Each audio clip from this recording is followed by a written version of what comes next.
نحمده ونصلي على رسوله الكريم أما بعد فأعوذ بالله من الشيطان الرجيم بسم الله الرحمن الرحيم ربي اشرح لي صدري ويسر لي أمري واحلل عقدة من لساني يفقه قولي ربنا زدنا علما اللهم فقهنا في الدين آمين يا رب العالمين۔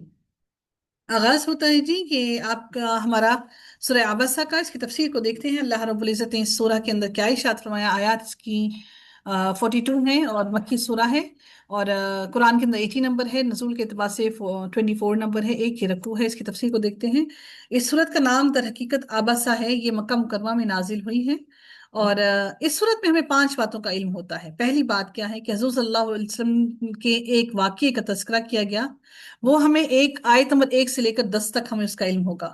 دوسری بات جو کی گئی ہے وہ قرآن پاک کیسی پاک اور فائدے کی کتاب ہے، یہ 11 سے لے کر 16 تک آیات کا ہمیں تذکرہ کیا گیا۔ تیسری بات، انسان بہت بڑا غافل ہے، اس کو اپنی زندگی، موت، کھانے پینے پر غور کرنا چاہیے، جو کہ آیات نمبر 17 سے لے کر 32 تک جس کا ذکر ہوا۔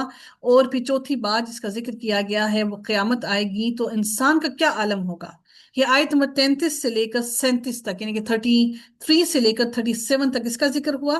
پھر اللہ تعالیٰ نے جو 5ویں بات کا ذکر کیا ہے وہ قیامت میں کافروں کا کیا حال ہوگا اور اہل ایمان کا کیا حال ہوگا، وہ آیت نمبر 38 سے لے کر اس کے اختتام تک اس کا ذکر کیا گیا ہے۔ ارشاد ہوتا ہے، اللہ رب العزت ارشاد فرماتے ہیں، عبس وتولا، ناراض ہو گئے اور منہ پھیر لیا کہ ان کے پاس سے کندھا آ گیا۔ ہوا یہ کہ حضور صلی اللہ علیہ وسلم مکہ مکرمہ میں تھی کہ ایک روز آپ صلی اللہ علیہ وسلم قریش کے بڑے بڑے سردار عتبہ بن ربیعہ، ابو جہل بن حشام، عباس بن عبد المطلب، ابی بن خلف اور امیہ بن خلف سے باتیں کر رہے تھے، اللہ کے دین کی طرف بلا رہے تھے۔ آپ کو خیال تھا کہ شاید یہ لوگ ایمان لے آئیں۔ اسی دوران میں ابن ام مکتوم، ایک نابینا آدمی آ گئے، ان کا پورا نام عبداللہ بن شریح تھا۔ یہ بنی عامر نامی خاندان کے آدمی تھے، چونکہ یہ کہ نابینا تھے، ان کو معلوم نہ تھا کہ رسول اللہ صلی اللہ علیہ وسلم اس وقت کیا کر رہے ہیں، اس لیے آتے ہی کہنے لگے، یا رسول اللہ، مجھ کے دین کی باتیں سکھائیے، اور برابر کہتے ہی چلے گئے۔ انہیں کیا معلوم کون ہے کون نہیں، مگر وہ بار بار، چونکہ بار بار یہ بات کہی جا رہے تھے، اس لیے حضور صلی اللہ علیہ وسلم کو یہ بات ناگوار گزری۔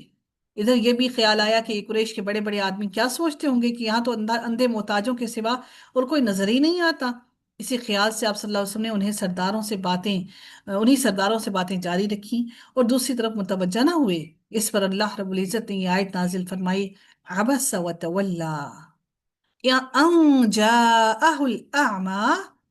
کیا کہا اللہ تعالیٰ نے کہ ناراض ہو گئے اور منہ پھیر لیا کہ ان کے پاس ایک اندھا آ گیا، اور کیا کہا اللہ تعالیٰ نے ان کو کہ آپ کو کیا معلوم، شاید نابینا سنور جاتا یا نصیحت حاصل کر لیتا، وما یدریک لعلہ یزکا، آپ کو کیا معلوم کہ شاید کہ وہ نصیحت حاصل کر لیتا، او یذکر فتنفعہ الذکریٰ، کہ وہ نصیحت حاصل کر لیتا، پھر اس کو نصیحت فائدہ دیتی، تنفعہ، اس کو فائدہ دیتی۔ رہا ایسا شخص جو دین سے بے پرواہی برتتا ہے، آپ اس کی تو فکر میں پڑتے ہیں، حالانکہ آپ پر کوئی الزام نہیں کہ وہ نہ سنورے، اور جو شخص آپ کے پاس دوڑتا ہوا آتا ہے، فَأَنْتَ لَهُ تَصَدَّى وَمَا عَلَيْكَ أَلَّا يَزَّكَّى وَأَمَّا مَنْ جَاءَكَ يَسْعَى، جو دوڑتا ہوا آپ کے پاس، صحیح کرتا ہوا، بھاگتا ہوا آپ کے پاس آتا ہے کہ آپ سے وہ سیکھ سکے اور ڈرتا بھی ہے، تو اس اللہ سے بھی ڈرتا ہے، تو اس سے آپ بے اعتنائی کرتے ہیں، ایسا ہرگز نہیں ہونا چاہیے۔ حضور صلی اللہ علیہ وسلم سے مخاطب ہو کر فرمایا جا رہا ہے کہ جو شخص آپ سے، آپ کے لائے ہوئے دین سے، آپ کی لائی ہوئی ہدایت اور بھلائی سے، نور سے، پاکی سے منہ موڑتا ہے، تو آپ اس کی بہت فکر کرتے ہیں، دن رات کوشش کرتے ہیں کہ یہ کسی طرح سیدھی راہ پر آ جائے، آپ اس کی طرف حد سے زیادہ رغبت رکھتے ہیں، اور وہ حد سے زیادہ آپ سے بھی رغبت اختیار کرتا ہے۔ ہم بھی ایسے ہی کرتے نا، ہم پیچھے پیچھے بھاگتے ہیں کسی سے محبت میں، اور وہ ہمارے آگے آگے بھاگتا ہے، ہم سے دور بھاگتا ہے، ہم اور اس کے پیچھے بھاگتے ہیں۔ ہم دنیا کے رشتوں میں ایسے ہی کرتے ہیں۔ تو اللہ تعالیٰ نے اسی لیے یہاں پر خاص طور پر کہہ دیا کہ آپ اس سے بے اعتنائی برتتے ہیں، اور وہ دوڑ دوڑ کر آپ کے پاس آتا ہے کہ وہ کہیں سے دین کی بات سیکھ جائے۔ تو اللہ تعالیٰ نے اس آیت میں ایک نیک اور اچھے مسلمان سے اچھا سلوک نہ کرنے پر کس طرح سے باس پرس ہو سکتی ہے اس کے بارے میں بیان کیا۔ بے شک وہ نصیحت کی چیز ہے، جس کا جی چاہے اس کو قبول کرے، وہ ایسے صحیفوں میں ہے جو مکرم ہیں، اونچے درجے کی ہیں۔ اللہ تعالیٰ نے فرمایا کہ یہ کیا ہے کہ وہ یخشا، وہ ڈرتا ہے، فَأَنْتَ عَنْهُ تَلَحَّى كَلَّا إِنَّهَا تَذْكِرَةٌ فَمَنْ شَاءَ ذَكَرَهُ فِي صُحُفٍ مُكَرَّمَةٍ، یعنی کہ یہ مکرم اس میں ہے، قرآن کے الفاظ جو ہے مکرم کتاب میں ہے۔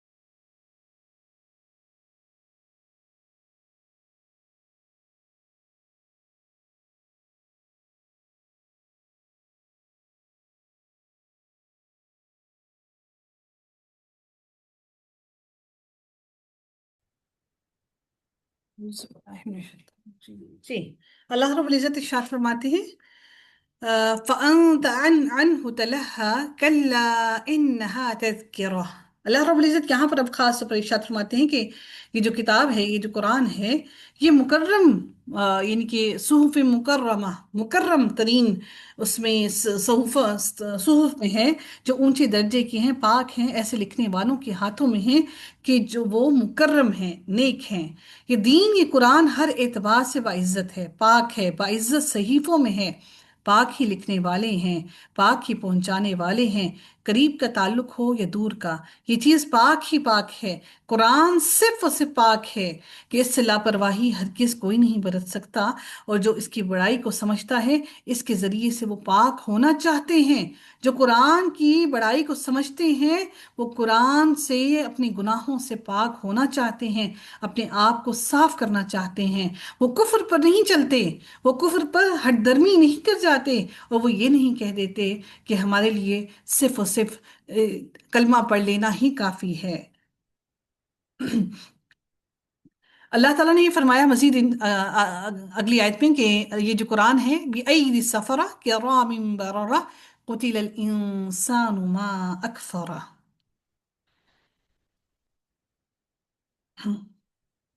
یہاں پر اللہ رب العزت فرماتے ہیں انسان کے بارے میں کہ انسان وہ یہ نہیں سوچتا کہ اللہ پاک نے کس طرح ہر قدم پر اس کی حفاظت کی ہے۔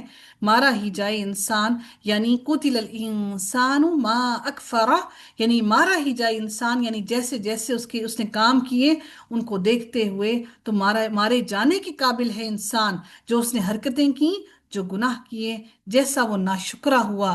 انسان مارے جانے کے قابل ہے، اس کی ناشکری، اس کے کفر، اور وہ انسان کا اللہ تعالیٰ سے دور ہونا، یقیناً انسان کو اللہ تعالیٰ سے دور ہونا، اللہ سے دور ہونا اس کے لیے ہلاکت کا باعث ہے۔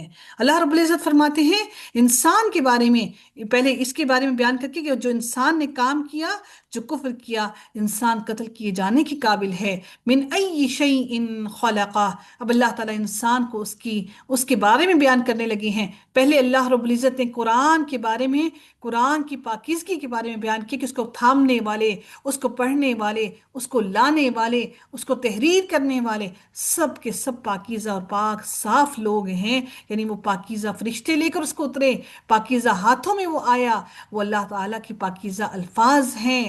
پھر اللہ تعالیٰ نے فرمایا کہ انسان نے جو کرتوت کیے، جو کام کیے، جو اعمال کیے، وہ تو یقیناً دنیا میں ہی قتل کر دینے کے قابل ہے۔ پھر اللہ تعالیٰ نے اب انسان کی تخلیق کے بارے میں فرمایا کہ تم کس چیز سے اللہ تعالیٰ نے تمہیں پیدا کیا؟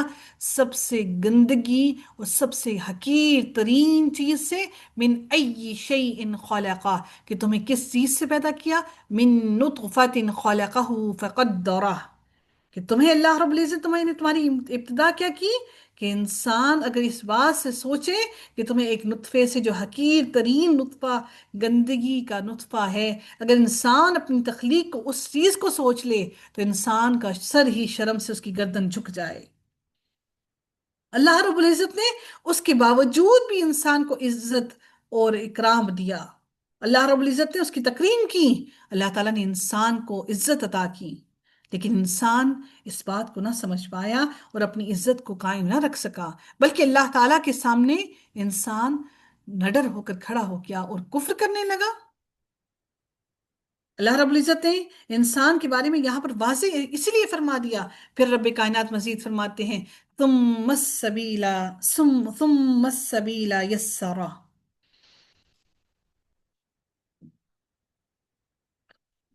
اللہ تعالیٰ فرماتے ہیں ثم السبیلا یسرا، پھر اس نے اس کا راستہ آسان کر دیا۔ نطفہ سے اس نے اسے پیدا کیا، پھر اس نے اس کا اندازہ مقرر کیا۔ اندازہ مقرر کرنے سے مراد کیا ہے؟ کہ اللہ تعالیٰ نے وہ جو 9 ماہ کے لیے پہلے نطفے سے بنایا، پھر 9 ماہ کے لیے ماں کے پیٹ کے اندر اس کو ٹھہرایا، پھر اللہ تعالیٰ نے انسان کو اس کی تقدیر بھی اس کے ماں کے پیٹ کے اندر لکھ دی۔ انسان نے جنت میں جانا ہے، جہنم میں جانا ہے، انسان کی زندگی کس طرح گزرنی ہے، حتیٰ کہ اس کو کتنا کتنا رزق دیا جائے گا، وہ بھی اللہ رب العزت نے انسان کا نصیب اس کی ماں کے پیٹ کے اندر ہی رکھ دیا ہے۔ ماں کے پیٹ کے اندر ہی ڈال دیا، اس کے لیے سب کچھ لکھ دیا۔ اور پھر اللہ تعالیٰ نے انسان کے لیے سب سے بہترین کیا کیا کہ انسان جب مرتا ہے تو اس کو اللہ رب العزت انسان کو مٹی کے سپرد کر دینے کا اللہ نے حکم دیا، تاکہ اس کو انسان کی جسم کو زمین کے اوپر پڑا پڑا بدبودار نہ ہو جائے، اس کو چیل کوے چرند پرند اس کی بوٹیاں نوچ نوچ کر نہ کھا جائیں، بلکہ اللہ تعالیٰ نے انسان کو ایک پردے میں ڈال دیا، چھپا دیا اللہ تعالیٰ نے۔ ثم السبیل یسرا، حالانکہ جب باڈی ڈیکمپوز ہوتی ہے تو دیکھنے والے اگر رشتہ دار اس کو دیکھیں ڈیکمپوز ہوتے ہوئے اپنی آنکھوں کے سامنے، تو وہ خوف سے سب کچھ کھانا پینا ہی چھوڑ دیں، لیکن اللہ تعالیٰ نے انسان کو پردے میں ڈال دیا تاکہ باقی لوگوں کو، رہنے والے لوگوں کی زندگی آسان ہو جائے۔ اور پھر انسان 2 دن کے بعد سب کچھ بھول کر پھر اسی دنیا کے اندر مگن ہو جاتا ہے۔ ثم السبیل یسرا، پھر اس نے اس کا راستہ آسان کر دیا۔ یعنی اللہ رب العزت نے انسان کا راستہ کیسے آسان کیا؟ کہ اللہ تعالیٰ نے انسان کو کس طرح سے زندگی کے بعد موت عطا کی، اور پھر موت دینے کے لیے یعنی کہ واپس دنیا سے اٹھائے جانے کے بعد اللہ نے جب اس کا راستہ آسان کیا واپسی کی طرف، ثم اماتہ فاقبرہ، پھر اس نے اسے موت دی، پھر وہ اسے قبر میں لے گیا۔ اللہ تعالیٰ نے یہ بھی بیان کر دیا کہ تجھے موت دی اور پھر تجھے قبر میں لے گیا۔ یعنی اللہ تعالیٰ نے انسان کو پیدا کرنے کے بعد پیدا کیا، پیدا کرنے کے بعد اس کے جسم کو طاقت دی، اس کے لیے زندگی آسان کی، اس کو چلنا پھرنا اس کے لیے آسان کیا، اور پھر زندگی دنیا میں گزارنے کے بعد پھر اس کو قبر کے حوالے کر دیا۔ ثم اذا شاء انشرہ، پھر جب وہ چاہے گا وہ اسے زندہ کر کے اٹھا کھڑا کرے گا۔ یعنی روز قیامت جب اللہ تعالیٰ حساب کتاب کرنا چاہے گا، وہ جب چاہے گا انسان کو واپس اٹھا کھڑا کرے گا۔ انسان کو جس طرح چاہے گا، جس شکل میں اللہ تعالیٰ چاہے گا اس کو واپس اٹھا کھڑا کرے گا۔ کلا لما یقض ما امرہ، اللہ تعالیٰ فرماتے ہیں ہرگز نہیں، ابھی تک اس نے وہ کام پورا نہیں کیا جو اس اللہ نے اسے حکم دیا۔ کلا لما یقض ما امرہ، یعنی اللہ رب العزت نے جو انسان کو یہ تمام سہولتیں دینے کے بعد جو زندگی اور دنیا اللہ تعالیٰ نے اس کو عطا کی، اللہ نے اتنی آسانیاں عطا کی، لیکن انسان نے ابھی تک، انسان اپنے تکبر اور لاپرواہی میں پڑا رہا، اس نے اپنی زندگی کھانے پینے میں گزار دی، اپنی زندگی دنیا کی زندگی انجوائے کرنے میں گزار دی، اور اس نے جو اللہ رب العزت نے اس کو کام دیا وہ اس نے ابھی تک پورا نہیں کیا۔ ہرگز نہیں، ابھی تک اس نے وہ کام پورا نہیں کیا جو اس اللہ نے اسے حکم دیا۔ اللہ تعالیٰ نے ہمیں یہ حکم دیا ہے کیا؟ کہ ہم اپنے رب کو راضی کریں، اس کی عبادت کریں۔ پھر اللہ تعالیٰ فرماتے ہیں فَلْيَنظُرِ الْإِنسَانُ إِلَىٰ طَعَامِهِ، تو انسان کو چاہیے کہ اپنے کھانے کی طرف دیکھے، کہ اپنے کھانے کی چیزوں کی طرف نگاہ ڈالے کہ یہ کھانا جو اتنی سہولت سے مل جاتا ہے، کبھی سوچا ہے کہ کن کن چیزوں سے بنتا ہے، ان کو کون بناتا ہے؟ اللہ تعالیٰ نے کس طرح سے اس کو تمہارے تک پہنچایا، اور قدرت نے آسمان سے اللہ تعالیٰ نے کس طرح سے زور سے بارشیں برسائیں اور ان بارشوں سے تمہارا یہ سارا کھانا بنایا۔ اللہ رب العزت نے فرمایا کہ اللہ تعالیٰ کو پہچاننا ہے تو تمہیں نے اللہ کا کام نہیں کیا جو کام اللہ نے تمہارے سپرد کیا۔ اللہ نے فرمایا کہ فَلْيَنظُرِ الْإِنسَانُ إِلَىٰ طَعَامِهِ، تو انسان کو چاہیے کہ اپنے کھانے کی طرف دیکھے، أَنَّا صَبَبْنَا الْمَاءَ صَبًّا۔ اب اللہ تعالیٰ مزید الیبوریٹ کر رہے ہیں اس بات کو کہ بے شک ہم نے پانی برسایا اور پھر اس کو خوب برسایا، اور ایک اندازے کے مطابق آسمانوں سے اللہ تعالیٰ نے بارش کو برسایا جو زمین کو سیراب کرتی ہے، اور پھر وہ بارش سے نباتات اگتی ہیں، اور اللہ تعالیٰ نے ایک پورے اندازے کے ساتھ ہمیں عطا کیا۔ ایسا نہیں ہوا کہ آسمان سے بارش جو ہے وہ دریاؤں کی صورت میں بہنے لگ جائے، نہیں، اللہ رب العزت نے ایک اندازے کے تحت پورا آسمان سے پانی اتارا۔ ثم شققنا الارض شقا، اور وہ پھر پانی زمین کے اندر ایسا سرایت کیا کہ اس نے مردہ زمین کو پھاڑ کر اس میں سے اس نے اللہ تعالیٰ نے زندگی کو نکالا۔ ثم شققنا الارض شقا، پھر ہم نے زمین کو پھاڑا، اور پھر اچھی طرح پھاڑا، صرف پھاڑا نہیں، اتنی اچھی طرح پھاڑا کہ اس نے زمین کے اندر موجود پودوں کو، ان کے اندر موجود بیجوں کو ختم نہیں ہونے دیا، بلکہ اتنی نرمی، اتنی خوبصورتی سے اس کو پھاڑا کہ نہ ہی زمین کو نقصان پہنچا، نہ ہی اس کے اندر وہ چھوٹا سا نباتات جو اگنے والا پودا ہے، نہ ہی اس بیبی پلانٹ کو کوئی نقصان پہنچا۔ سبحان اللہ۔ پھر ہم نے زمین کو پھاڑا اور اچھی طرح پھاڑا، فَأَنبَتْنَا فِيهَا حَبًّا، پھر ہم نے اس میں اناج اگایا۔ سبحان اللہ۔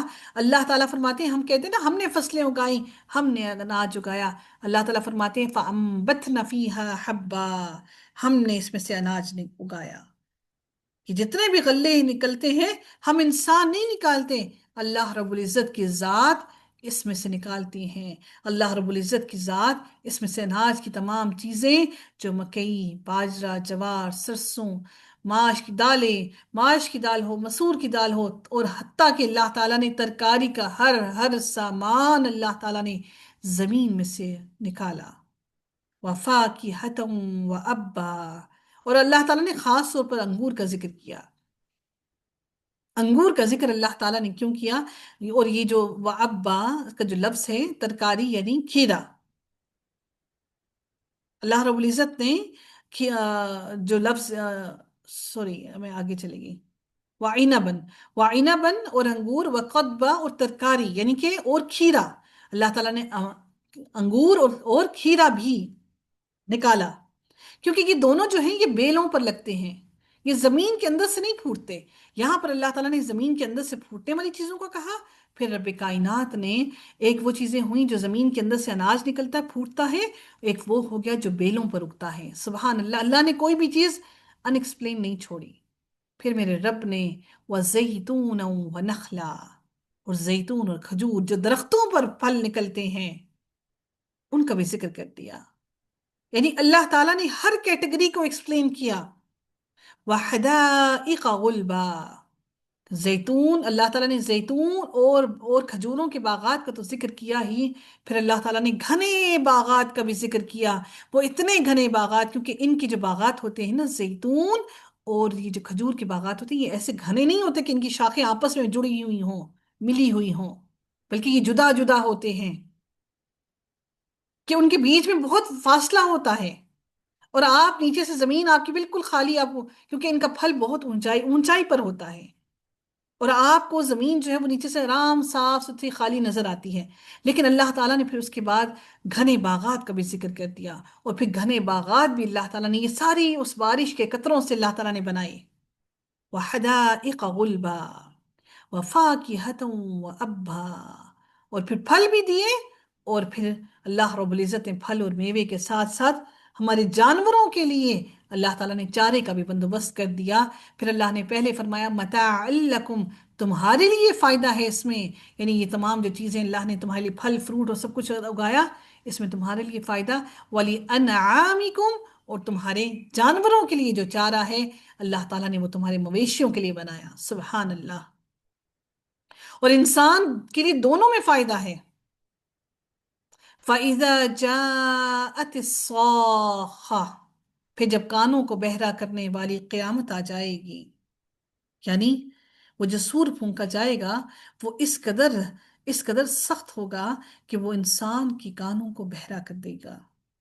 یعنی انسان اس کو سنتے ہی اپنے ہوش و حواس سے بے ساختہ ہو جائے گا، وہ اپنے ہوش و حواس سے نکل جائے گا. اللہ تعالیٰ نے فرمایا فَإِذَا جَاءَتِ الصَّاخَّةُ، پھر جب کانوں کو بہرا کرنے والی قیامت آ جائے گی.